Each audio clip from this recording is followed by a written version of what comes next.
Yeah, so we've received a few inquiries where various educators, are thinking that the new examination for the EMR and the EMT is going to use a lot of TEIs, and so that's not accurate. Multiple response items and technology enhanced items. What is the difference? What is a TEI? Because National Registry has used multiple choice items for 50 something plus years. And we've used multiple response items on all of our examinations since 2019. And so those are not what we're calling a TEI. What we are calling a TEI are the three new items that we used with the ALS examination launch. And those are the build list, the drag and drop, and the third one being the options box or also the options table, same label. And those were actually launched on the BLS examinations in 2024, but just a super small quantity of those items because it takes a long time to build those and get them through the process so that they can become operational. So when the new test does launch April 7th, we'll still be using those, the build list, the drag and drop, the options box, or the options table. But again, it's just going to be a very small quantity of items on the examination. How many TEIs will a candidate see on their examination?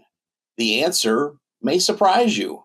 It's just going to be a smattering of those items, that are going to be introduced onto the examination. So again, it's a very small number of items. A candidate, when they take their test, is likely to see maybe one or two items on their examination. And I think that number will increase over time.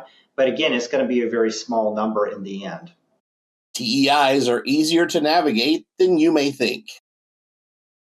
The technology behind these are very consistent with technology that are used on cell phones. And so if the candidates can navigate a cell phone, then they're not going to have any problem navigating these particular items in the testing center.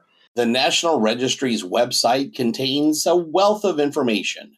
NREMT.org/BLS updates. Yeah, there's a lot of information on the webpage regarding the examination. So there's like frequently asked questions. There is a sample packet where they actually can download the items. There's the sample items that they can actually experience. And then there's information about the test. There's test plans out there for the two levels. And so it's just a wealth of information. And those are intended to be for educators, for the candidates, state officials, or anybody who has an interest in preparing for the EMR and the EMT examinations. Your students are ready. Yeah, oh my gosh, my students are all going to fail because you guys are launching a new test with full of TEIs. And again, that's just not the case. We are using the TEIs. There are actually some on the examinations right now. And it's just going to be a small number of items. Maybe one or two is what they'll experience when they go to the test center and take the test.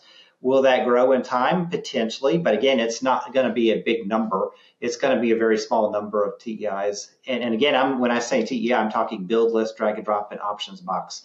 The multiple choice and the multiple response items have been used at National Registry for a very, very long time. What else should we know?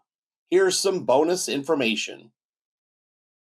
We did do 2 vendor summits to share with the vendors, the textbook people, the folks who prepare test prep material, anybody that is associated with education and sell products.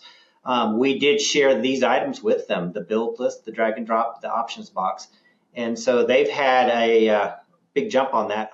The biggest change that you're going to see on the examinations is that we are using new domains. The old domains were ARV, airway, respiration, ventilation. Number 2, cardiology. Number 3, trauma. Number 4, med OB-GYN. And number 5, operations. Those domains will go away, and 5 new domains will be there. And those are much like what you do when you run through a call. So there's a phase with scene size up and safety. There's the primary assessment, the secondary assessment, patient treatment and transport, and then finally the operations. And so the biggest is going to be a structural change of the examination. And I would say to an educator that the areas that are going to really be beefed up on the examination are the assessment categories of primary assessment and secondary assessment. That's going to be a very, very, very large portion of the future EMR and EMT examinations. They come to work, and this is what they told us they do when they come to work.